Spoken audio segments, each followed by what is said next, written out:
If you're seeking to get funding from a bank or a financial institution, this video is going to be for you because I'm going to give you a step-by-step comprehensive strategy on how to create a business plan that's going to increase your chances of getting that loan that you need to get your short-term rental business started. Welcome, my beautiful people. My name is Fernando David. We're going to get right into what the strategies are. I'm going to go over 11 different things that you should be concentrating on when you're creating your business plan so that your chances of getting that loan increases. The very first thing you should do is to create an executive summary. An executive summary is an overview of your entire business plan, but it's a concise overview. In that executive summary, you should have in there what your business concept is, what your mission is, your financial projections, what your marketing strategy is, but it needs to be done in a concise fashion. Why that's important is because lenders get tons of applications all the time, and they get a lot of business plans. They don't want a 2 to 3 or 4 page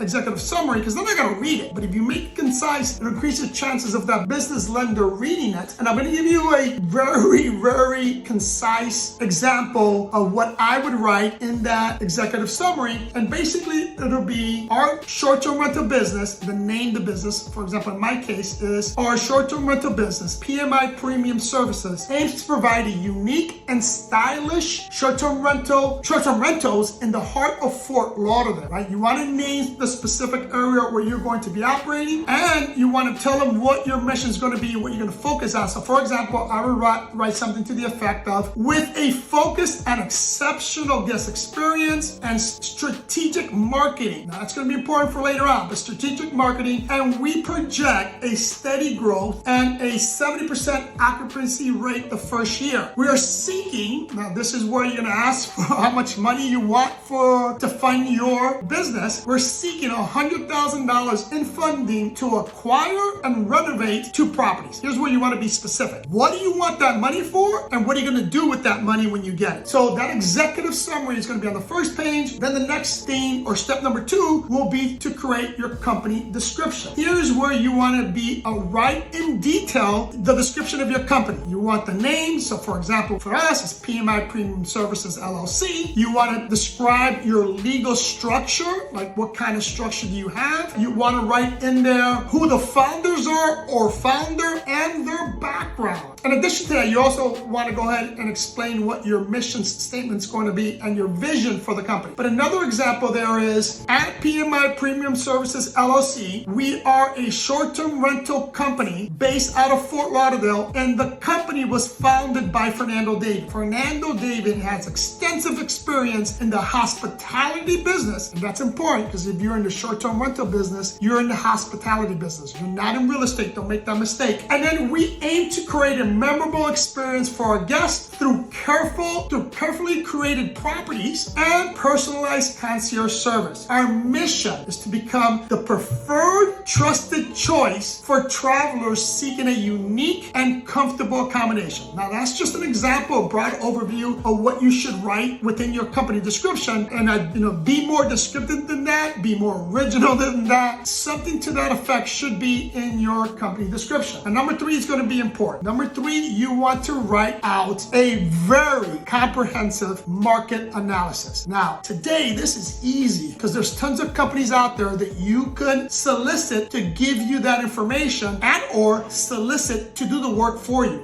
I'll give you a couple examples that I've mentioned 100 times. For example, PriceLab, AirDNA, Key Data. Those are just some general companies that won't cost you a lot that will create these market analysis for your specific area that you can have with graphs and charts. You can make it look really professional with very little work. Put that in your package. Number 4 is your services and your facility. Here's where you want to describe the type of accommodations you're looking for, the type of properties you want to get, where your office is going to be. You want to provide what's going to be unique with your property, and that's the key word. Throughout this process, being unique and being able to stand out is going to be critical, because today, as you know, especially if you started looking into the short-term rental business, there's a lot of people doing this, and you need to be able to set yourself apart from everyone else. So try to figure out on how, when you write this stuff, what's going to separate you from everyone else, and put that that in your services and your facility and describe it in detail as to how you're going to be different. Number 5 is going to be your marketing and sales strategy. Here, the bank or the lender wants to know, they know what the market is, right? Because you gave them a comprehensive market analysis. But now they want to know how you're going to market that to ensure that what they're looking at is what they're going to get in return. So in your marketing strategy, you really need to be as detailed as possible and as broad as possible. Even if you don't use all the strategies that you're going to put in your marketing plan,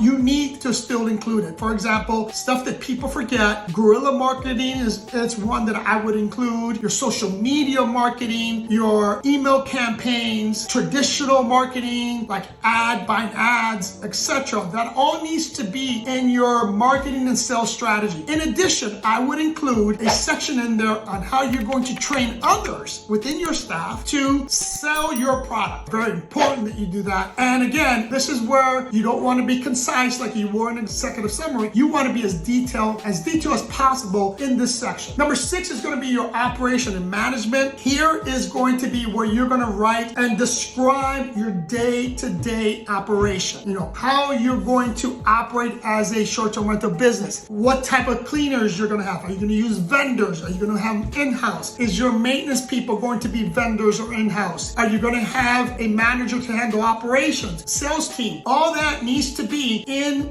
this section of the operation management side of the house. And again, here you don't have to be as descriptive and as detailed, but you need to include all the vital and key personnel and that step process of how you're going to operate your business. Number 7 is going to be your financial projections. Now, in a typical business plan, they usually use 3 to 5 years. I highly recommend that you use a 5-year projection plan and don't make it sound like, let me backtrack. I want you to use a 5-year financial projection, but be conservative. But in those numbers need to cover the loan payback and it needs to cover what your operation's going to, the cost for your operation and the cost of running the business. So it needs to cover the loan payback, the cost to operate, and your cost for acquisition and marketing. So when you're doing those numbers, that needs to all fit. The math needs to make sense. If you're not good at math, you're not good at these projections, here's where I would hire someone to help you, to assist you in creating those financial projections. Number 8 is going to be your funding requirement. Here's where, again, we mentioned this already in the executive summary, but in your financial requirements, you need to lay out how much you need and why you need it. So if we mentioned it's going to be $100,000 in funding, you want to explain how you're going to use that money. You're going to use it for acquisition, you're going to use it for your operations, you're going to use it for hiring staff. However you're going to use that $100,000, you need to explain in detail how each penny is going to be spent. Number 9 is going to be your loan repayment plan. Here's where those financial projections are going to be critical, because on the loan repayment plan, here's where you need to explain, and you really, before you even write this, figure out what the market calls for. And what I mean by that is, what is the average that the bank charges, that the bank usually gives, and what are the terms that they like to see in a traditional loan for a business project like a short-term rental project, right? So for example, if the standard is a 5-year term or loan for 5 years and the interest rate is 6%, then do the math, figure out what the payment's going to be, and make sure that whatever that payment's going to be, it fits in the numbers that you gave them in your financial projections. And the reason I say research the market is because if that's the norm, I want to do a little bit better than the norm. So I'm going to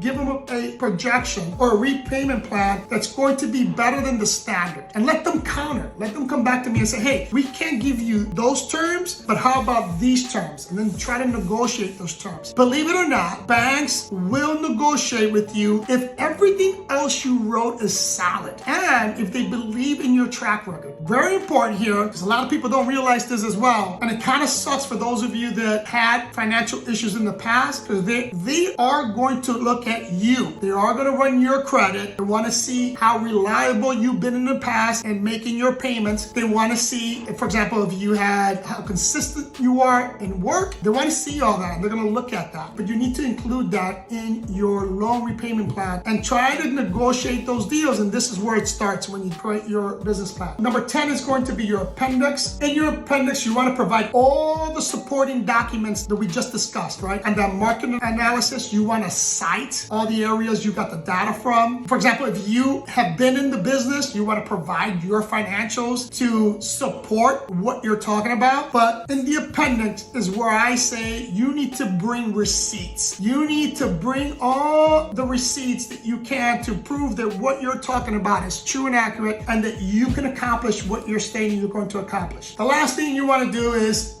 before you turn this stuff in, it's not part of the business plan, but it's part of you perfecting that business plan, is to review and polish up what you have. It may take you a couple of tries. My suggestion is to do a rough draft. You review it, you perfect it. When you think it's solid, you give it to a professional. Let them read it, let them review it, let them critique it, then give it to someone else, do the same thing, and get feedback from multiple people to see if there's something that you can do better and tweak it before you actually present the final product. If you do this, and I know it's time consuming, and some people, and for some of you, I know it's foreign. If you're new to business, you have no idea where to start, but what I just gave you is a foundation on how to create a business plan. And you can use that. And again, I'm going to say this again. When I started in business, and back in the day, we didn't have the internet. We didn't have Google. We didn't have ChatGPT. We didn't have any of the stuff we have today, Airbnb, to give us this information. We had to do this ourselves. We had to go to the library, do some research, go through people that have done this before and try to copy what they did. It's much easier for you to do what I mentioned today. Again, easiest way to do it, take these 10 steps that I gave you, break them down, and do all your research. For example, on your executive summary, look at and read and try to get as many different executive summaries as you can, and then just copy it, right? Copy it, but